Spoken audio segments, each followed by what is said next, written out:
Hello, my name is Vyoma, and I worked with Ikechi, Jayda, Kerra, Tapas, and Mickey. Today we'll be discussing how the globalization of music is affecting emerging markets. In this project, we used reggaeton and K-pop as references of emerging genres that became mainstream to further study Afrobeats. We hypothesized that these geographically prevalent genres or geogenres are likely to have a similar trajectory due to fan engagement in online spaces. We wanted to find points where the genre shifted from emerging to mainstream. This includes acknowledgement of the genre outside its own geocultural area, so we refer to the Billboard charts. Reggaeton doesn't have a Billboard chart, but the Latin Songs chart launched in 1986. The first Billboard chart for K-pop launched in 2011, and the first Afrobeats Billboard chart launched in 2022. To observe technology's role, we pulled insights from audience.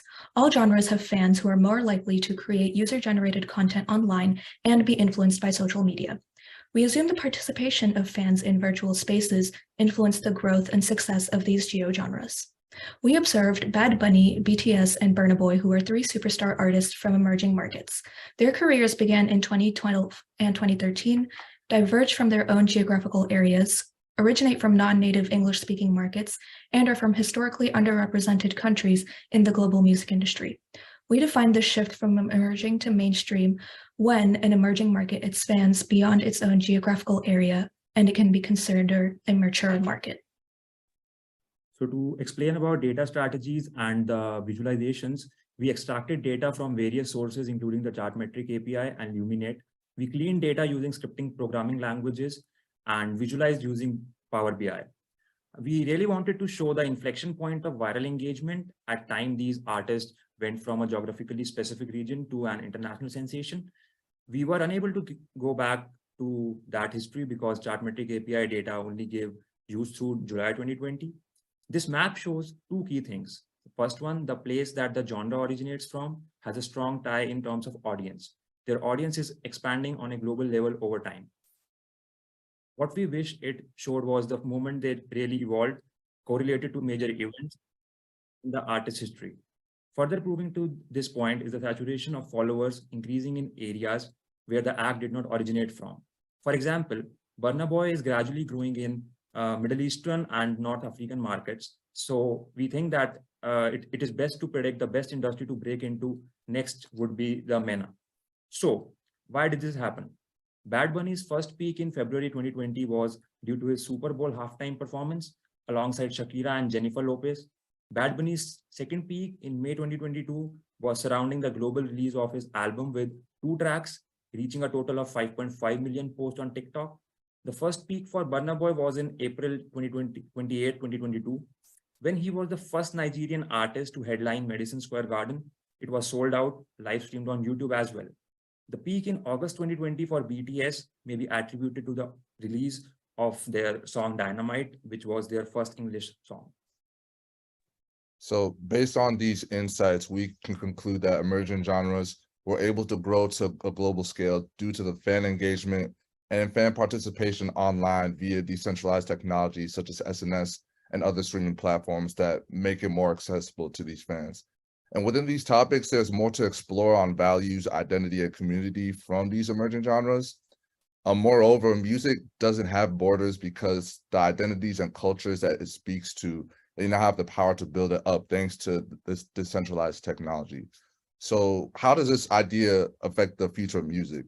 These are some additional questions and ideas we'd like to further explore, including the equity between genres, fans' capacity to support multiple artists, and the relationship between emerging genres and traditional mainstream genres today. So thank you guys very much.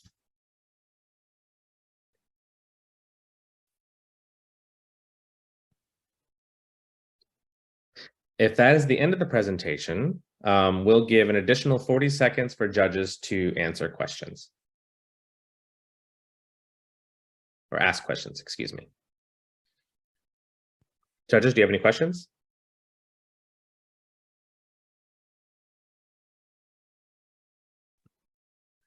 Brittany? Yes, I want to delve into, you've left us with some questions and you have some time on the clock. Why do you think, per your research, that it's not equitable if it's been decentralized?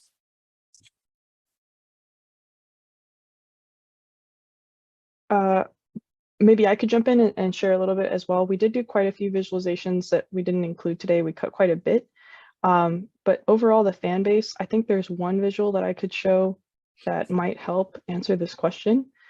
I don't know if I can share screen actually, but You can. overall, the followers that we saw, okay, great. Let's see. I think I have disabled participant screen sharing popping up. So I'll just explain a little bit contextually. The total number of Instagram followers for Burna Boy is equal to the other artists. We still don't see it geographically as diverse, but we do wonder if there is any opportunity to recognize the popularity of Burna Boy with that equivalent amount. And we've seen only the Billboard charts as an example as well, 2022 being the first time that we see that type of chart being expressed. So I think it's an indication of the historic racism that still exists in the music industry, the systemic that we're still battling. I don't know if anyone else from my group would like to share more. I think just to further add to that, Burna Boy, BTS, and Bad Bunny all started in the same year. So to watch them grow and to see Burna Boy not have as much geographic expansion is also interesting. Great. Zoe, your question? Yes, I just wanted to ask what you guys think, and maybe if the research you've done shows anything in terms of like what is first. So would you guys say, based on the research now that you've done, that it starts with the popularity of a new genre and then many new artists emerge from that? Or would you guys say it actually all starts with one artist and then this one artist basically brings the genre mainstream, or like by this new artist becoming popular, there is like a new cult genre emerging? I can jump in and answer. I think we really wanted to look more at genre by genre comparison as well to see which came first. Was it the artist or the genre? Intuition somewhat tells me that it would be kind of genre led, but I don't know for sure. I think that's a great question. We don't have a lot of genre to genre comparison statistics right now.